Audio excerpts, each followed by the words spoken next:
GS1 presents Getting It Right.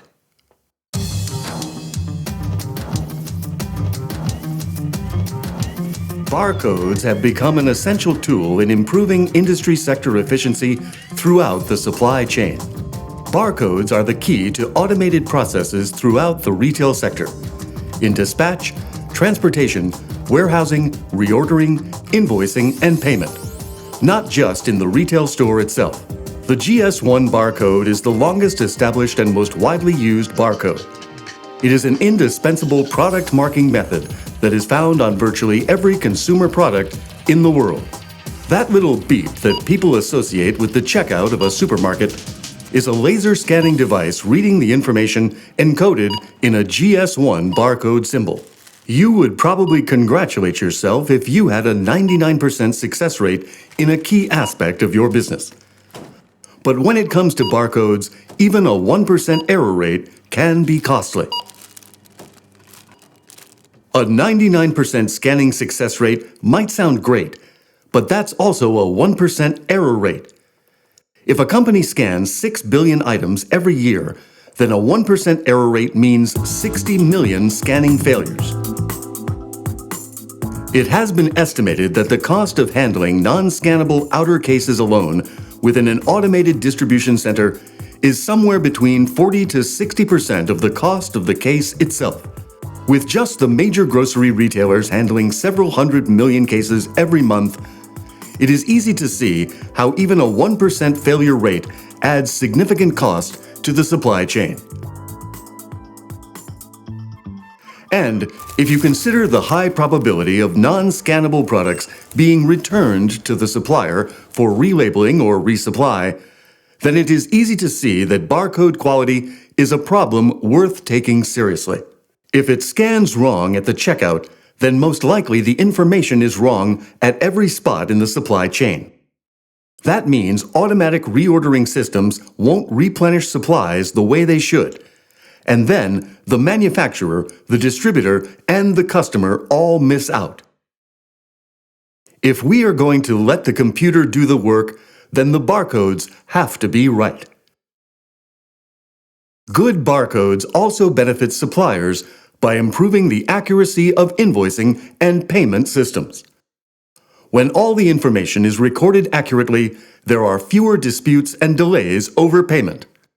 Getting better barcodes is not the main focus of a retailer's business, which is to have the right products for their customers. But if it hasn't got a good barcode on it, then they can't sell it. The goal for the whole industry should be barcodes that scan right first time, every time. As companies invest more in automatic goods handling systems, their suppliers may find that the sanctions against poor barcode quality become more severe, with fines and delisting appearing in the options. Make sure you have all the information you need and build in processes that will allow you to actively benefit from barcode scanning. Using a quality control checklist will have an immediate and dramatic effect on your barcode product label quality and significantly reduce the number of scanning failures. The QC checklist should form part of your normal ongoing product development and quality control procedures. Each and every product in your range should be checked against this checklist in order to ensure that all the barcodes marked on goods are correct in every way: data content, symbology, position, and print quality.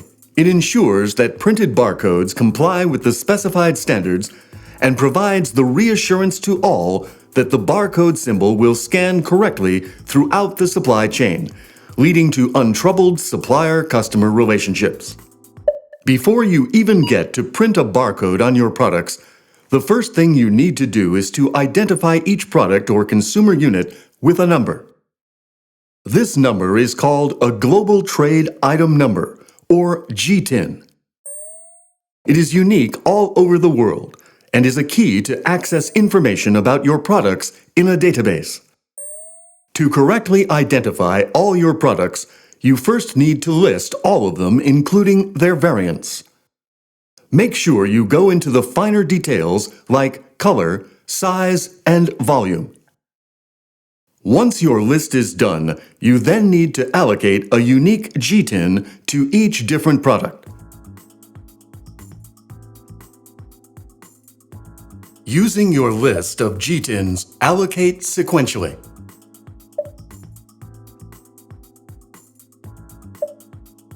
I remember when we were trying to identify all our products with a GTIN.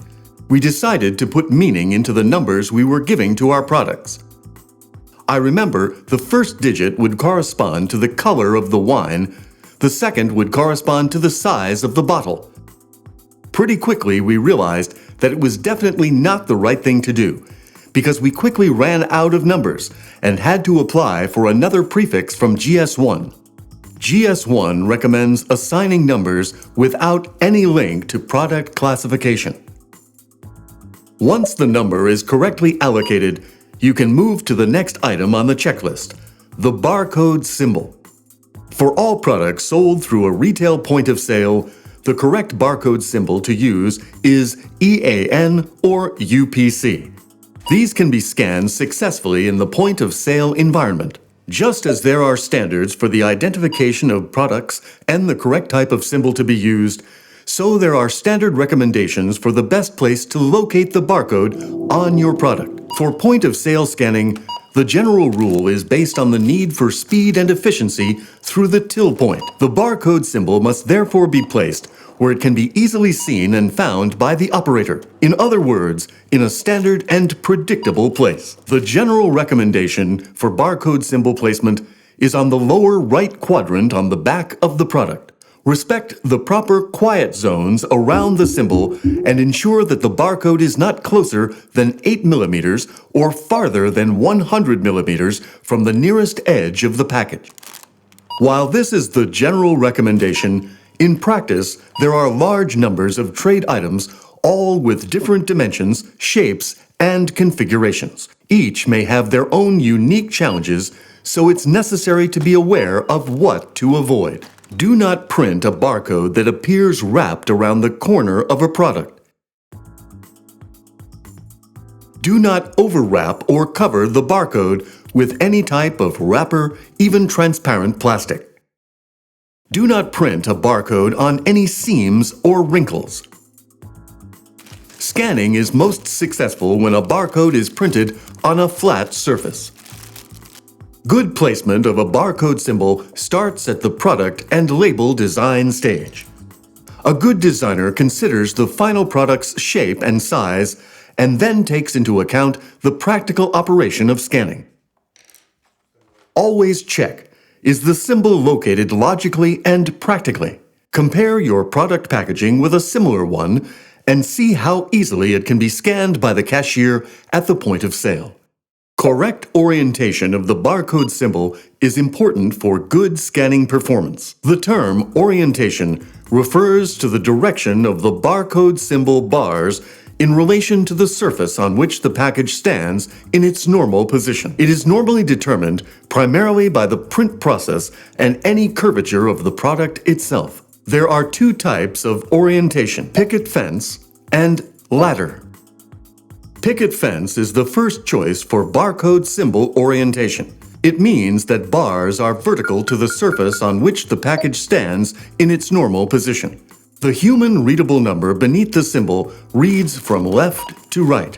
This type of orientation is used on products such as boxes of cereal, bags of chips, or detergent packaging. When a barcode symbol is printed onto a curved surface, it is possible that the symbol seems to disappear around the curve and is distorted to the view from the scanner. In this situation, the symbol must be printed in ladder orientation. It means that the bars are parallel to the surface on which the package stands in its normal position. Ladder orientation is recommended for cylindrical products such as bottles and other similar objects. The human readable number beneath the symbol can be read either from the top down or from the bottom up, whichever is consistent with other text and graphics on the package. Once again, it is the job of the product and label designer to ensure that the correct orientation is chosen and used for the specific shape and type of product. The quiet zone is the solid light area to the left and the right of the barcode. These areas are very important as they enable the scanner to recognize where the barcode begins and ends. The width of the quiet zones depends on the size of the barcode. The larger the barcode, the wider the quiet zones. Insufficient quiet zone areas can cause scanning difficulties. You need to ensure that the quiet zone areas are kept clear of any text, graphics, watermarks, or logos.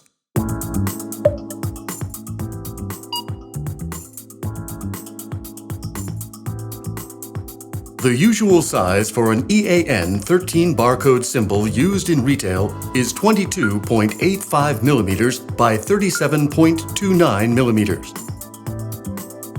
When looking at this barcode, it should appear over square. If the symbol looks like a rectangle, the barcode has been truncated.